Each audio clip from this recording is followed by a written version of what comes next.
जय वाईटीएम, जय भारत। नमस्कार। इसलिए मैं जब भी किसी नए व्यक्ति से मुलाकात करता हूं या अनजान व्यक्ति से मुलाकात करता हूं या रोड में चल रहा है उस व्यक्ति से मुलाकात करता हूं तो नमस्कार बोलता हूं। फिर वो भी बोलता है मुझे नमस्कार। नमस्कार कहने से बहुत फायदा हुआ है मुझे। उसने भी बोला मुझे नमस्कार।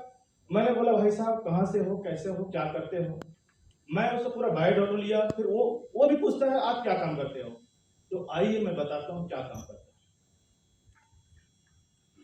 ये नमस्कार कहने से कम मैं 300 से 400 लोगों को ज्वाइनिंग करा चुका हूं। अनजान व्यक्ति को पिछले महीने बिहार गया था, एक व्यक्ति को नमस्कार बोला, ट्रेन में उसको ज्वाइनिंग करा दिया 2500। अगर मैं उसको नमस्कार नहीं बोलता तो क्या उसको ज्वाइनिंग करा पाता? नहीं। जय वाईटीएम इसलिए कि वाईटीएम के वजह से मैं आप लोगों के सामने हूं और आप लोगों से मुलाकात कर रहा हूं। अगर वाईटीएम नहीं होता तो शायद आप लोगों से मुलाकात नहीं होती। और जय भारत इसलिए क्योंकि जब से मैं पैदा हुआ ना तब से एक चीज सुनता हूं मैं, भारत माता की जय, भारत माता की जय। कभी नहीं सुना हूं मैं अमेरिका माता होता है, पाकिस्तानी माता होता है। आप लोग सुने हो क्या? पाकिस्तानी माता होता है, अमेरिका माता होता है, नेपाल माता होता है। ओनली दिस इज भारत माता की जय। तो मुझे गर्व होता है मेरे दोस्त, जब से मैंने होश संभाला तो मुझे गर्व महसूस होता है मैं हिंदुस्तान में पैदा हुआ हूं। इसलिए मैं कह पाता हूं कि भारत माता की जय। प्रिय साथियों, मैं अपना परिचय जितेंद्र धीवर लिखता हूं। ज्यादा पढ़ा लिखा नहीं हूं, साथ ही फैल हूं। भगवान से मैं प्रार्थना करता हूं मुझे फेल कर दिया, इसलिए बहुत बहुत धन्यवाद। शायद अगर वो पास कर देता तो आपके सामने नहीं होता। जितना भी मेरे 40 दोस्त यार है सब पढ़ा लिखा है, सब जितना वो कमा रहा है उतना मेरे टैक्स करता है, टीडीएस करता है, गाड़ी के किस्ती पड़ता है। 40 दोस्त यार है, उस भीड़ से मैं पहली व्यक्ति हूं बेरोजगार। 17 से 18 साल की उम्र में मैं यूपी आया था। इलाहाबाद से सुल्तानपुर, सुल्तानपुर से फैजाबाद, फैजाबाद से अहरोली नंसा गांव में मैं ईटा बनाने का काम करता था। 9 महीने में था। 5 दोस्त यार आए। मेरे परिवार इतना गरीबी है, रहने के लिए खदर का घर था। तो 5 दोस्त यार हम लोग पूरा छत्तीसगढ़ से आए थे, यहाँ 8-9 महीने से था। लेकिन 5 दोस्त यार सब कुंवारे थे। यहाँ तो खूब गन्ना उगता है, खूब गांजा वांजा खूब पीते हैं लोग हम काम के वास्ते आए थे, लेकिन 5 कुंवारे थे।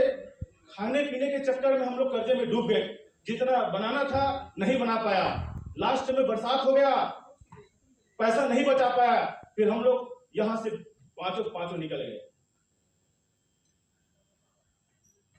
तो दोस्तों, गरीबी ऐसा सबसे बड़ा अगर कोई बीमारी है, मैं इस बिजनेस में अगर कोई कर रहा हूं ना तो मेरा बीमारी गरीबी का है।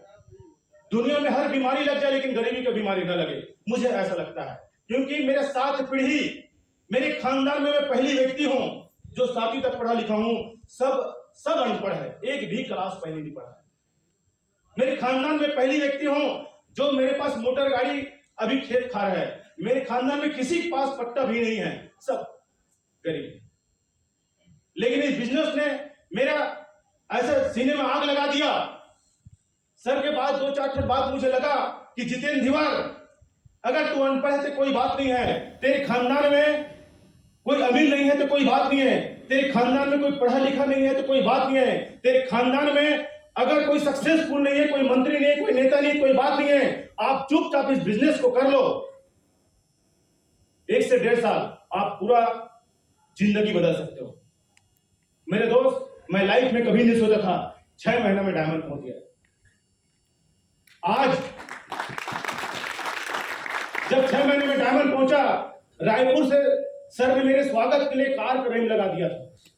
आसपास के पूरे गांव वाले कुछ सोच रहे थे कि जितेंद्र धीवर ये गरीब खानदान में जन्म हुआ है, ये ऐसे क्या कर गया जो इतना आतिशबाजी हो रहा है, इतना कार का काफिला लगा हुआ है। इतना तो साला मंत्री के पीछे भी कार नहीं लगता है, बड़े बड़े अधिकारी के पीछे कार नहीं लगता है। ये ऐसा क्या काम कर गया जो इतना कार का पूरा काफिला लगा हुआ है।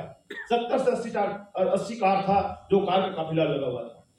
मेरे दोस्त, उस समय से मुझे अपने आप में विश्वास हुआ, जितेंद्र दिवर तू अपने शक्ति को पहचान, तू क्या कर सकता है।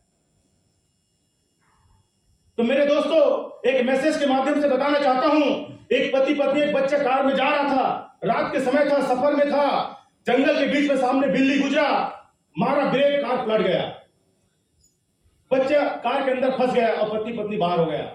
बच्चा रो रहा था, पति पत्नी बाहर में चिल्ला रहे थे लोगों को बचाओ बचाओ बचाओ बचाओ बचाओ, लेकिन जैसे बच्चे का दम घुटा, बच्चे का आवाज आना बंद हुआ, तो पति पत्नी कार के पास गया, इतना ताकत लगाया कि कार पलट गया, बच्चा बाहर हो गया।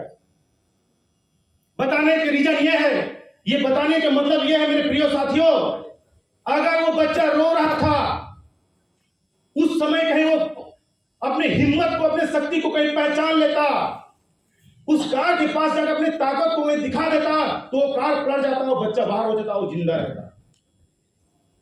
लेकिन उन्होंने मरने के बाद अपने शक्ति को पहचाना।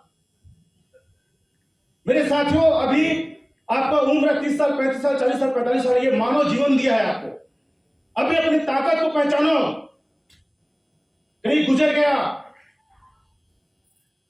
आप अगर नहीं पहचानोगे अपनी ताकत को, तो और कौन पहचानेगा।